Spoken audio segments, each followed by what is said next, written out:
Hello friends, आपका स्वागत है आपके यूट्यूब चैनल अमी साइन 0.2 में। फ्रेंड्स, मैं इस वीडियो में आप लोग को डिस्कशन कराने वाला हूं जो खान सर एप्लीकेशन पे जो पढ़ाते हैं तो फ्रेंड्स उसी का जो नोट्स है। ठीक है, तो फ्रेंड्स मैं ये इतिहास का है फ्रेंड्स, इसलिए वीडियो मैं अपलोड नहीं कर रहा था क्योंकि मेरा दोस्तों बहुत ज़्यादा तबीयत ख़राब हो गया था। ठीक है, अभी भी बहुत प्रॉब्लम है, तो आवाज़ में बहुत सा प्रॉब्लम है, तो देखिएगा फ्रेंड्स। ठीक है, ऐतिहासिक काल चैप्टर नंबर 3 है। इससे पहले 2 चैप्टर करा चुका हूँ, आप जाकर देख सकते हैं, उसका प्लेलिस्ट बना देंगे। ठीक है फ्रेंड्स, तो देखिएगा फ्रेंड्स, ऐतिहासिक काल, इसके बारे में लिखित स्रोत उपलब्ध है और इसे पढ़ा भी जा सकता है। इसके अंतर्गत वैदिक काल से लेकर अभी तक समय आता है। ठीक है, आगे देखते हैं। सिक्का क्वाइंस, सिक्के का अध्ययन आपको न्यूमेस्मेटिकस न्यूमेस्मेटिकस कहलाता है। ठीक है, टेराकोटा का सिक्का मिट्टी का बना होता था। टेराकोटा का सिक्का किसका बना होता था? मिट्टी का बना होता था। यह सिंधु सभ्यता में बनता था। आगे देखिएगा फ्रेंड्स, मौर्य काल के समय आहत या पंचमार्क सिक्के का प्रयोग होता था। आहत सिक्के का लिखावट नहीं होती थी, केवल चित्र बने होते थे आहत सिक्का पर। ठीक है, इसमें क्या था? लिखावट नहीं होती थी, इसमें सिर्फ चित्र बने होते थे। यह पहला धातु का सिक्का था। ठीक, आगे देखिएगा फ्रेंड्स।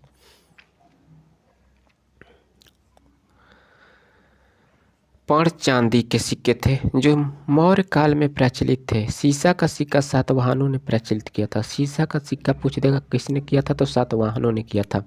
पहली बार सोने का सिक्का कौन चलाया था? तो यूनानियों ने। ठीक है, पहली बार सोने का सिक्का यूनानियों शासक द्वारा प्रचलित किया गया था। ठीक है फ्रेंड्स,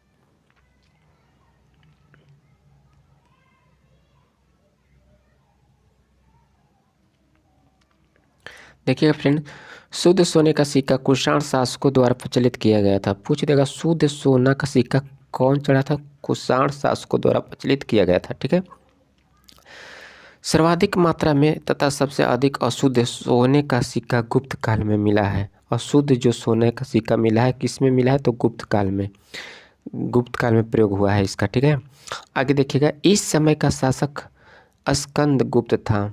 आगे देखिएगा, चांदी का सिक्का गुप्त काल में चंद्रगुप्त II विक्रमादित्य के समय प्रचलित हुआ। राजा रानी का सिक्का गुप्त काल में चंद्रगुप्त I के समय प्रचलित हुआ था। आगे देखते हैं, मयूर शैली का सिक्का गुप्त काल में समुद्रगुप्त के समय प्रयोग में लाया गया। इस सिक्के का सर्वाधिक प्रचलन गुप्त काल में था। आगे देखते हैं, देखिएगा, कौड़ी का प्रयोग भी गुप्त काल में ही हुआ। चमड़े का सिक्का हुमायूं के शासन काल में शिहाबुद्दीन ने प्रारंभ करवाया था। कौन करवाया था? शिहाबुद्दीन। चांदी के रुपए का प्रारंभ शेरशाह सूरी ने किया। तांबे के दाम का प्रारंभ शेरशाह सूरी ने ही किया। ठीक है, सोने की असरफी का प्रारंभ शेरशाह सूरी किया। सोने का पूछ देगा असरफी, तो आपको शेरशाह सूरी ने ही चलवाया था। ठीक है, आगे देखते हैं, देखिएगा, वेद शाब्दिक अर्थ ज्ञान होता है। यह सबसे प्रमुख ब्राह्मण ग्रंथ है। आगे देखते हैं, देखिएगा फ्रेंड्स, वेद ज्ञानी ब्राह्मण ग्रंथ, वेद ज्ञानी। ठीक है, ऋग्वेद इसका ज्ञानी, ऋग्वेद पढ़ने वाले को क्या कहते हैं? होत कहते हैं। ब्राह्मण ग्रंथ में इसको कौशतिकीय, इतरे, और उपवेद में आयुर्वेद कहा जाता है। ज्ञानी को आपको प्रजापति। नेक्स्ट देखिएगा फ्रेंड्स, खांसी बहुत तेज आ रहा है। यजुर्वेद, अर्धवेद, तैत्तिरीय, शतपथ हो जाएगा, धनुर्वेद हो जाएगा, विश्वामित्र। ठीक है, ज्ञान इसके। सामवेद देखिएगा, सामवेद हो जाएगा उद्गाता, पंचवशीय, गंधर्व हो जाएगा जो नारद। ठीक है, ज्ञानी हो जाएंगे। अथर्ववेद का जो ज्ञानी हो जाएंगे ब्राह्मण, और ब्राह्मण ग्रंथ हो जाएगा आपको गोपथ, और उपवेद हो जाएगा शिल्प वेद हो जाएगा, और ज्ञानी हो जाएगा विश्वकर्मा। नेक्स्ट देखिएगा फ्रेंड्स, वेदों की रचना ईश्वर ने की, अतः वेद को अपरु से कहा जाता है। गुप्त काल में कृष्ण देवयान ने वेदों का संकलन किया। ठीक है, प्रारंभ में वेदों की संख्या तीन है। ठीक है, कौन कौन? ऋग्वेद, यजुर्वेद तथा सामवेद थी। अतः वेद को यत्री कहा जाता है। वेद को क्या कहा जाता है? यत्री कहा जाता है। अथर्ववेद के बारे में शामिल किया गया है, इसीलिए इसे वेद त्रयी में भी नहीं रखते हैं। ठीक है, आगे देखते हैं फ्रेंड्स, ऋग्वेद, इसका शाब्दिक अर्थ है मंत्रों ऋचाओं का संग्रह होता है। ठीक है, ऋग्वेद में इसके 10 मंडल है, 1028 सूक्ति है तथा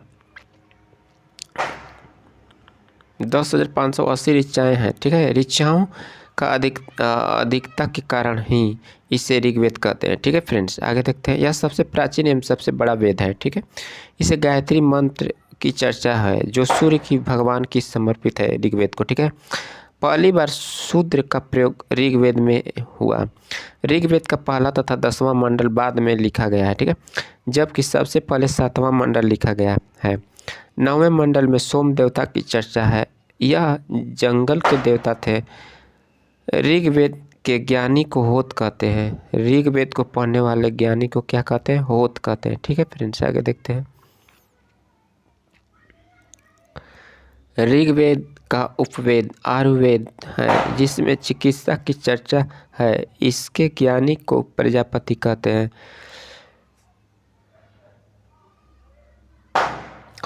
देखिएगा फ्रेंड्स, खांसी आ रहा है, बार बार वीडियो को रोकना पड़ जा रहा है। ठीक है, देखिएगा, ऋग्वेद के आयुर्वेद है जिसमें चिकित्सा की चर्चा है, इसके ज्ञानी को प्रजापति कहते हैं। ठीक है, इसमें 10 राज्य युद्ध की चर्चा है। यजुर्वेद देखिएगा, इसमें 1990 मंत्र हैं, इनमें युद्ध एवं कर्मकांड की चर्चा है। यह एकमात्र वेद है जो गद और पद दोनों में है। यजुर्वेद को पूछ देगा कि किस में है, कौन सा दो वेद में, तो यजुर्वेद है। ठीक है, जो गद और पद दोनों में आता है। ठीक है फ्रेंड्स, आगे देखते हैं, इसे 2 भागों में बांटते हैं। कौन? कृष्ण यजुर्वेद जो गद हो जाएगा, और शुक्ल यजुर्वेद जो पद हो जाएगा। ठीक फ्रेंड्स, आगे देखते हैं, इसके ज्ञानी अर्धयायु कहते हैं। यजुर्वेद का उपवेद धनुवेद है। धनुवेद के ज्ञानी को विश्वामित्र कहते हैं। ठीक है, आगे देखिएगा, सामवेद, साम का शाब्दिक अर्थ है ज्ञान होता है। इसमें 1549 मंत्र हैं, किंतु वास्तव में 75 मंत्र ही सामवेद के बाकी मंत्रों को ऋग्वेद से ग्रहण किया गया है। ठीक है फ्रेंड्स, आगे देखिएगा क्वेश्चन, सामवेद में भारतीय संगीत के 7 स्वर हैं, सारे गामा पादा नी की चर्चा है। ठीक है, इस संगीत यज्ञ के समय गाए जाते हैं। ठीक है, सामवेद के ज्ञानी को उद्य गाता कहते हैं। सामवेद का उपवेद है गंधर्व वेद है। गंधर्व वेद के ज्ञानी को नारद कहते हैं। भारतीय संगीत का जन्म सामवेद को से हुआ है। ठीक है, अथर्ववेद देखिएगा, इसका रचना सबसे बाद में उत्तर वैदिक काल में हुआ। इसमें 5849 मंत्र हैं तथा 731 सूक्त हैं। ठीक है, इसमें जादू, टोना, वशीकरण, रोग निवारण, औषधि इत्यादि की चर्चा है अथर्ववेद में। ठीक है फ्रेंड्स, अथर्ववेद का उपवेद हो जाएगा शिल्प वेद है। अथर्ववेद के ज्ञानी को ब्राह्मण कहा जाता है। अथर्वा ऋषि ने इस वेद को लिखा है। कौन लिखे हैं? तो अथर्वा ऋषि इस वेद को लिखे हैं। ठीक है, लिखा है। अथर्वा वेद में ही सर्वप्रथम मगध, अंग और राजा परीक्षित के बारे में उल्लेख किया गया है। ठीक, नेक्स्ट देखते हैं फ्रेंड्स,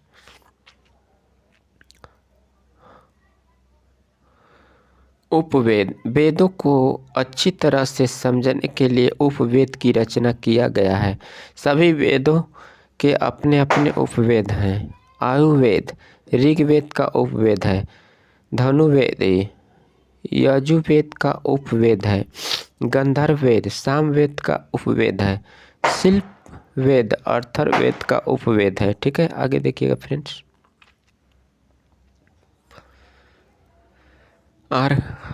आरण्यक वैसी पुस्तक जिसकी रचना जंगल में की गई है। देखिएगा फ्रेंड्स, आरण्यक सॉरी फ्रेंड्स, एक मिनट।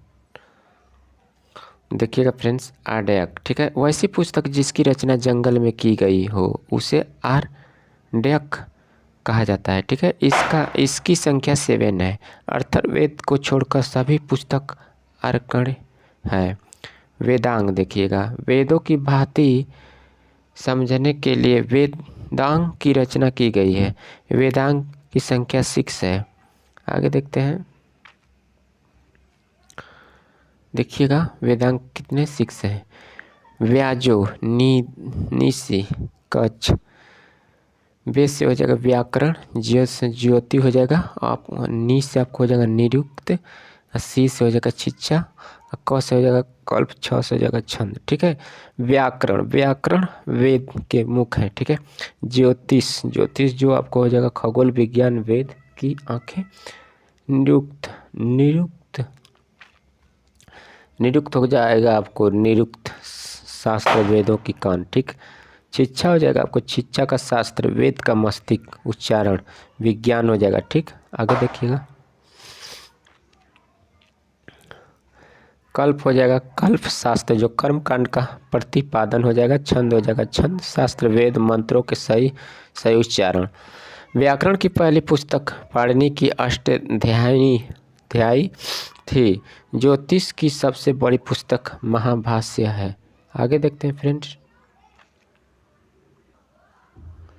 देखिएगा फ्रेंड्स, निरुक्त की रचना यास्क महोदय ने किया, जिसका अर्थ निवेचन होता है। अर्थात वैदिक शब्द का अर्थ है व्यवस्थित रूप से समझना ही निरुक्त का प्रयोजन है। ठीक है फ्रेंड्स, गौतम ऋषि ने कल्प की रचना किया।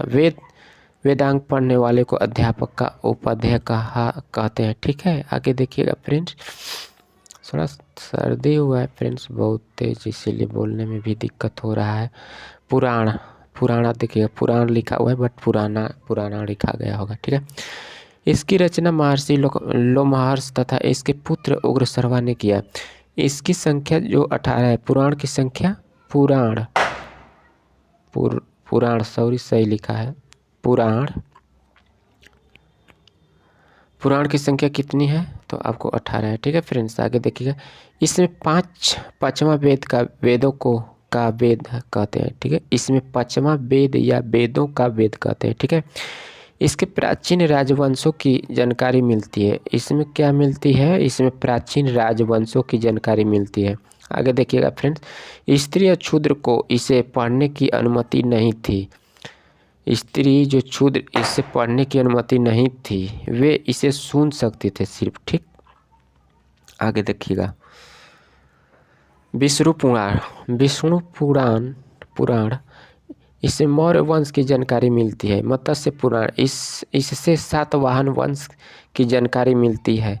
इसमें विष्णु भगवान के 10 अवतार की रचना है। वायु पुराण इसमें गुप्त वंश की जानकारी मिलती है। इसमें लिखा है कि समुद्रगुप्त का घोड़ा 3 समुद्र का पानी पीता था। आगे देखते हैं। उपनिषद इसका अर्थ होता है कि गुरु के समीप बैठकर ज्ञान प्राप्त करना। यह ब्राह्मण के विरुद्ध राजपूतों की एक प्रक्रिया मानी जाती है। उपनिषद 108 है, किंतु 13 उपनिषदों को ही मान्यता प्राप्त है। बृहदनारायण उपनिषद यह सबसे बड़ा तथा प्राचीन है। कठोपनिषद इसमें यम एवं नाचिकेता की चर्चा है। इसमें ओम शब्द के महत्व को दर्शाया गया है। मुंडकोपनिषद, इसमें सत्यमेव जयते की चर्चा है। आगे देखिएगा फ्रेंड्स, श्वेताश्वरूपनिषद, इसमें सत्य शिवम और सुंदरम की चर्चा है। आगे देखिएगा, जबालोपनिषद, इसमें ब्राह्मण विष्णु महेश अर्थात त्रिमूर्ति की चर्चा है। सर्वप्रथम 4 आश्रमों के बाद में उल्लेख इसी उपनिषद में किया गया है। आगे देखते हैं, अलोपनिषद, यह सबसे बाद का उपनिषद है। इसकी रचना अकबर के काल में हुई। आगे देखिएगा, नोट देखिएगा, उपनिषद मूलतः दर्शन पर आधारित है। यजुर्वेद के प्रमुख उपनिषद कठोपनिषद, मंत्रायत्री और श्वेताश्वरूपनिषद, सामवेद के प्रमुख उपनिषद छांदोग्य तथा जैमिनीय, अथर्ववेद के प्रमुख उपनिषद मुंडकोपनिषद, प्रश्नोपनिषद तथा मांडुक्योपनिषद। ठीक, आगे देखते हैं फ्रेंड्स, प्रमुख साहित्य, स्मृति साहित्य में प्राचीन राजवंशों की जानकारी मिलती है। स्मृति साहित्य की संख्या 36 है, जिसमें से विष्णु स्मृति तथा नारद स्मृति के गुप्त काल की जानकारी मिलती है। आगे देखते हैं फ्रेंड्स, मनुस्मृति तथा याज्ञवल्क्य स्मृति से मौर्य काल की जानकारी मिलती है। याज्ञवल्क्य स्मृति में जुआ खेलने की उचित बताया गया है। मनुस्मृति को धर्मशास्त्र कहते हैं। इसमें ऊंची जाति को वरीयता दी गई है। दलित तथा महिलाओं को नीचे दिखाया गया है। इसमें विवाह के लिए पुरुष की आयु 25 वर्ष तथा लड़की की आयु 12 वर्ष बताया गया है। इसमें 8 प्रकार के विवाह की चर्चा है। ठीक है, तो देखिएगा, संस्कार की संख्या 16 होती है। गर्भधान प्रथम संस्कार होता है। आगे देखते हैं, अंत्येष्टि दाह संस्कार अंतिम संस्कार होता है। ठीक, महाकाव्य देखिएगा, महाकाव्य आपको कौन है? महाकाव्य 2 प्रकार के हैं। ठीक है, महाकाव्य की संख्या कितनी है? 2 है। तो कौन हो जाएगा? रामायण और महाभारत। ठीक है, रामायण, इसकी रचना महर्षि वाल्मीकि से प्रारंभ में इसमें 12,000 श्लोक थे, किंतु वर्तमान में 24,000 श्लोक हैं। ठीक है, इसे गुप्त काल में पूरा किया गया था। इसमें 7 कांड हैं। अकबर के समय रामायण को फारसी भाषा में अनुवाद जो बदायूनी ने किया। ठीक है फ्रेंड्स, आगे देखते हैं, इससे अधिक काव्य की संज्ञा दी गई है। रामायण महाकाव्य महाभारत की अपेक्षा अधिक ठोस है। आगे देखते हैं, महाभारत, यह विश्व का सबसे बड़ा महाकाव्य है। इसकी रचना वेद व्यास ने की है। इसका प्रारंभ नाम जय संहिता था। प्रारंभ में 8,800 श्लोक हैं। देखिए, वर्तमान में 1,00,000 श्लोक हैं। अब इसे सतसाहस्री संहिता अर्थात महाभारत कहते हैं। महाभारत में कथाओं के साथ उपदेश भी है। महाभारत के खंडों को पर्व कहा जाता है। इसमें कुल 18 पर्व हैं। सबसे महत्वपूर्ण पर्व भीष्म पर्व है, जिसमें अर्जुन तथा कृष्ण के वार्तालाप की चर्चा है। भीष्म पर्व को भागवत गीता या गीता कहा जाता है। ठीक है, आगे देखिएगा, अकबर के समय महाभारत की फारसी भाषा में रजनामा के नाम से अनुवाद किया गया था। ठीक, वैदिक काल देखिएगा, इस काल में वेदों की रचना की गई, अतः इसे वैदिक काल कहा गया। ठीक है, यह पूर्णतः ग्रामीण सभ्यता थी। ठीक है, वैदिक काल में 1500 ईसा पूर्व से 600 ईसा पूर्व तक था। ठीक, आगे देखते हैं फ्रेंड्स, संक्रमण काल, सिंधु सभ्यता का पतन 1750 ईस्वी तक हो गया। इसके बाद अगले 250 साल में धीरे धीरे वैदिक सभ्यता का विकास प्रारंभ हुआ। इसी 250 साल को संक्रमण काल कहते हैं। नेक्स्ट देखते हैं फ्रेंड्स, प्राचीन भारत है, ठीक है, चैप्टर जो आगे देखिएगा। वैदिक काल को दो भागों में बांटते हैं, ठीक है। वैदिक काल हो जाएगा जो 1500 BC से 600 BC, ठीक है। आगे देखिएगा वैदिक काल दो भागों में कौन कौन हो जाएगा, ऋग वैदिक काल और उत्तर वैदिक काल।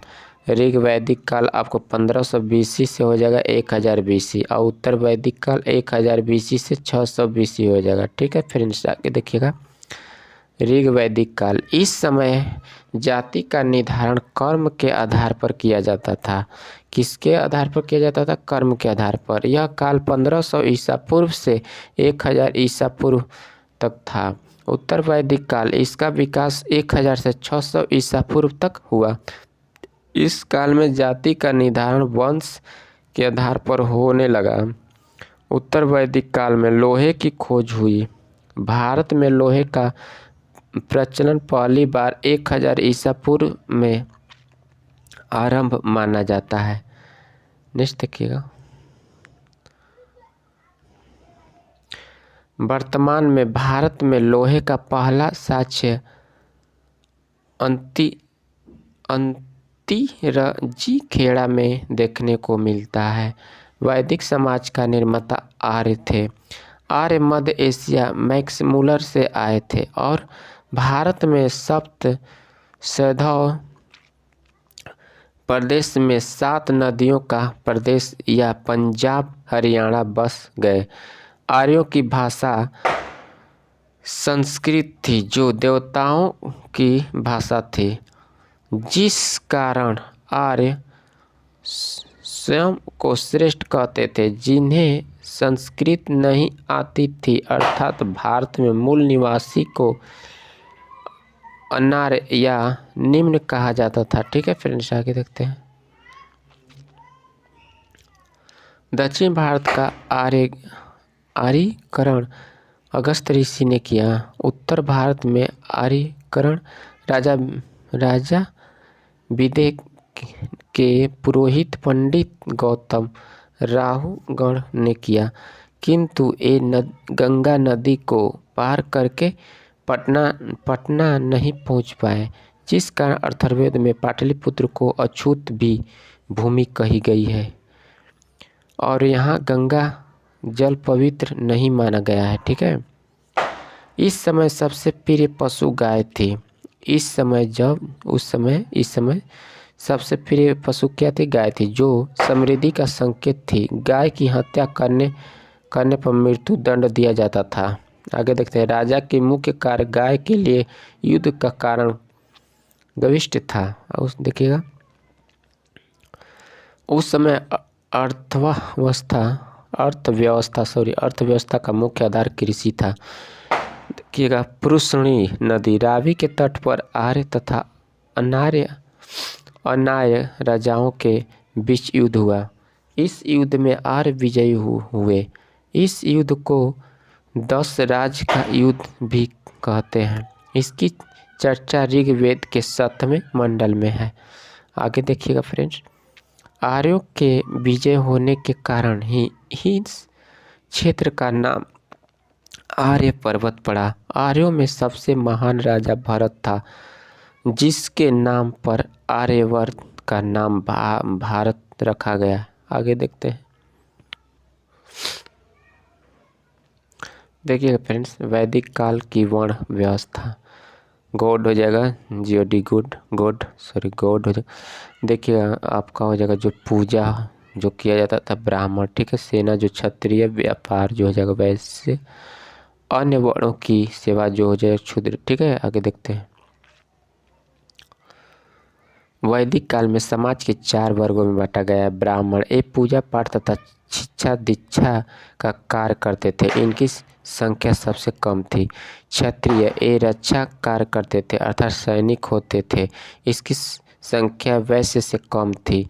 वैश्य व्यवसाय करते थे, इनकी संख्या क्षुद्र से कम थी। क्षुद्र ये दूसरे के यहाँ सेवा करते थे अर्थात नौकरी करते थे, इसकी संख्या सर्वाधिक थी। आगे देखते हैं। वैदिक काल की नदियाँ। प्राचीन नाम, आधुनिक नाम। सिंधु, सिंधु का जो प्राचीन नाम था सिंधु, आधुनिक नाम सिंधु है, ठीक है। प्राचीन नाम तीस्ता का आपका हो जाएगा, तीस्ता था, आधुनिक नाम हो जाएगा झेलम, ठीक है। असिकनी जो आधुनिक नाम है इसका चीनाब हो जाएगा और प्राचीन नाम इसका क्या है, अस्कनी, ठीक है। पुरुषणी का इसी तरह देखिएगा रावी हो जाएगा, सतुद्री का आपको सतलज हो जाएगा और बिपाशा का ब्यास हो जाएगा, ठीक। नेक्स्ट देखते हैं। और सदा नीरा का आपको हो जाएगा गंडक। आगे देखिए वैदिक साहित्य में सर्वाधिक चर्चा सिंधु नदी की है क्योंकि यह सबसे महत्वपूर्ण नदी थी, ठीक। नेक्स्ट देखते हैं। वैदिक काल के देवता इंद्र यह सबसे महत्वपूर्ण थे, इसकी चर्चा 250 बार हुई है। इन्हें युद्ध तथा वर्षा का देवता कहते हैं, इसे पुरंदर भी कहते हैं, ठीक है। अग्नि इसकी चर्चा 200 बार की गई है। वरुण वायु के देवता हैं। सोम जंगल के देवता हैं। नेक्स्ट देखते हैं। देखिएगा मारुत तूफान का देवता को मारुत कहा जाता है, ठीक है। रुद्र यह सबसे क्रोधित वाले देवता थे, इन्हें पशुओं के देवता कहते हैं, ठीक है। विष्णु संरक्षक के पालन करता है। आगे देखिएगा। गविष्ट का अर्थ होता है कि गाय के लिए किया गया युद्ध। देखिएगा फ्रेंड, थोड़ा धीरे धीरे बता रहा हूँ, ठीक है, क्योंकि फ्रेंड्स देखिएगा।